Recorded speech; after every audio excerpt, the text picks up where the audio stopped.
ধানমন্ডি ৩২ নম্বরে বঙ্গবন্ধুর বাড়ি সহ সারা দেশে আওয়ামী লীগ নেতাকর্মীদের বাড়ি ভাঙচুর নিয়ে রিপোর্ট ছাপা হয়েছে আজকের সমস্ত পত্রিকায়।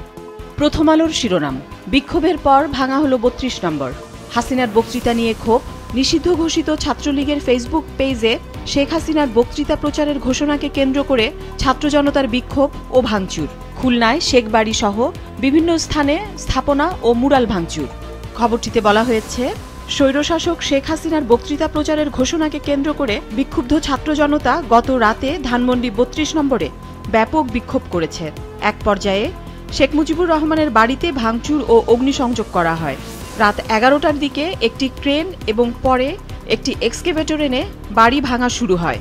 ৩২ নম্বরের পর আগুন দেওয়া হয় ধানমন্ডি ৫-এ অবস্থিত শেখ হাসিনার বাড়ি সুধা সদনে। পত্রিকাটির আরেকটি গুরুত্বপূর্ণ খবরের শিরোনাম, মন্ত্রণালয় কমানো ও রাজধানী মহানগর সরকারের প্রস্তাব।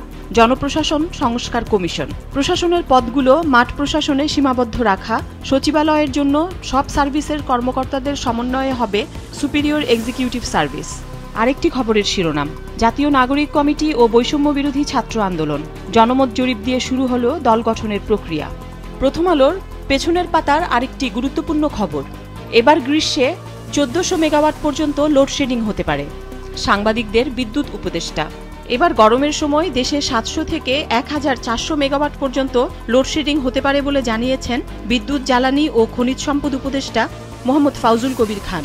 গ্রীষ্ম মৌসুমে বিদ্যুতের এই ঘাটতি মেটাতে শীতাতপ নিয়ন্ত্রণ যন্ত্রের ব্যবহার কমানোর উপর জোর দেওয়া হবে বলে জানান তিনি। যুগান্তরের শিরোনাম, সংস্কার প্রতিবেদনের সারসংক্ষেপ। নিয়ন্ত্রিত হবে রাষ্ট্রপতির ক্ষমার এখতিয়ার। আদালতের রায়ে চূড়ান্তভাবে দণ্ডিত অপরাধীকে রাষ্ট্রপতি বা নির্বাহী বিভাগের ক্ষমা প্রদর্শনের ক্ষমতাকে নিয়ন্ত্রণের সুপারিশ করেছে বিচার বিভাগ সংস্কার কমিশন। এতে বলা হয়েছে, এক্ষেত্রে একচ্ছত্র ক্ষমতা নিয়ন্ত্রণে বোর্ড প্রতিষ্ঠা করা হবে। পত্রিকাটির আরেকটি গুরুত্বপূর্ণ খবর, সংস্কারের কথা বলে ষড়যন্ত্র হচ্ছে কিনা খেয়াল রাখতে হবে। তারেক রহমান। পত্রিকাটির পেছনের পাতার একটি গুরুত্বপূর্ণ খবর, কেন্দ্রীয় ব্যাংকে ৩০০ কর্মকর্তার নামে সেফ ডিপোজিটর। ব্যাংকের লকারে দুদকের নজর। সমকালের একটি গুরুত্বপূর্ণ খবরের শিরোনাম, ৪ বিভাগকে প্রদেশ করার প্রস্তাব। সংস্কার কমিশনের প্রতিবেদন। রাজধানীতে নয়াদিল্লির মতো মহানগর সরকার গঠন। উপজেলার ভাইস চেয়ারম্যান পদ বাতিল। জননিরাপত্তা কর্মকর্তা পদ চালু। খবরটিতে বলা হয়েছে, পুরনো ৪ বিভাগের সীমানাকে ৪টি প্রদেশে ভাগ করে প্রাদেশিক শাসন ব্যবস্থা চালুর সুপারিশ করেছে জনপ্রশাসন সংস্কার কমিশন।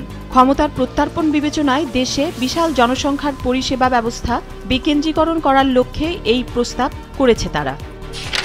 দৈনিক কালবেলার একটি গুরুত্বপূর্ণ খবরের শিরোনাম, এই প্রতিবেদন শুধু বাংলাদেশ নয়, বিশ্বের সম্পদ। প্রধান উপদেষ্টা। রাষ্ট্র সংস্কারের জন্য গঠিত সংস্কার কমিশনগুলোর সুপারিশগুলো গ্রহণ করে তা বাস্তবায়নে এগিয়ে আসার জন্য দেশবাসীর প্রতি আহ্বান জানিয়েছেন অন্তর্বর্তীকালীন সরকারের প্রধান উপদেষ্টা অধ্যাপক মোহাম্মদ ইউনূস। গতকাল দুপুরে রাষ্ট্রীয় অতিথি ভবন যমুনায় প্রধান উপদেষ্টার কাছে এই প্রতিবেদন জমা দেন বিচার বিভাগ সংস্কার কমিশন ও জনপ্রশাসন সংস্কার কমিশনের প্রধানরা। পত্রিকাটির আরেকটি শিরোনাম, জুলাই চার্টারের উপর নির্ভর করছে নির্বাচনের সময়। প্রেস সচিব। খবরটিতে বলা হয়েছে, আগামী জাতীয় নির্বাচন কখন হবে সেই বিষয়ে অন্তর্বর্তীকালীন সরকারের প্রধান উপদেষ্টার প্রেস সচিব শফিকুল আলম বলেছেন, সংস্কার কমিশনের প্রতিবেদন নিয়ে রাজনৈতিক দল এবং নাগরিক সমাজের আলোচনার ঐকমত্যের ভিত্তিতে যে জুলাই সনদ হবে তার বাস্তবায়নের উপর নির্ভর করবে। কালের কণ্ঠের শিরোনাম, ৩২ নম্বর বাড়ি গুড়িয়ে দিল ছাত্র জনতা। শেখ হাসিনার বাসভবন সুধা সদনেও আগুন।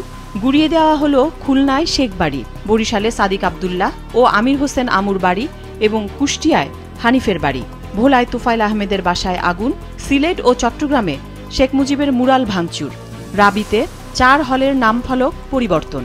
পত্রিকাটির আরেকটি খবর, ফ্যাসিস্টরা ইতিহাস থেকে শিক্ষা নেয় না, জামায়াত আমিরের মূল্যায়ন।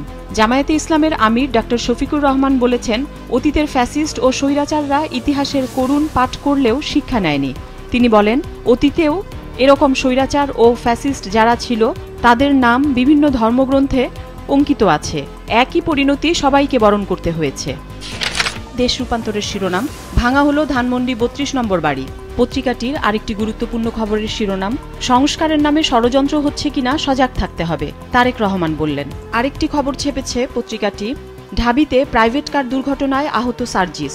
ঢাকা বিশ্ববিদ্যালয় এলাকায় প্রাইভেট কার দুর্ঘটনায় বৈষম্য বিরোধী ছাত্র আন্দোলনের সমন্বয়ক সার্জিস আলম আহত হয়েছেন।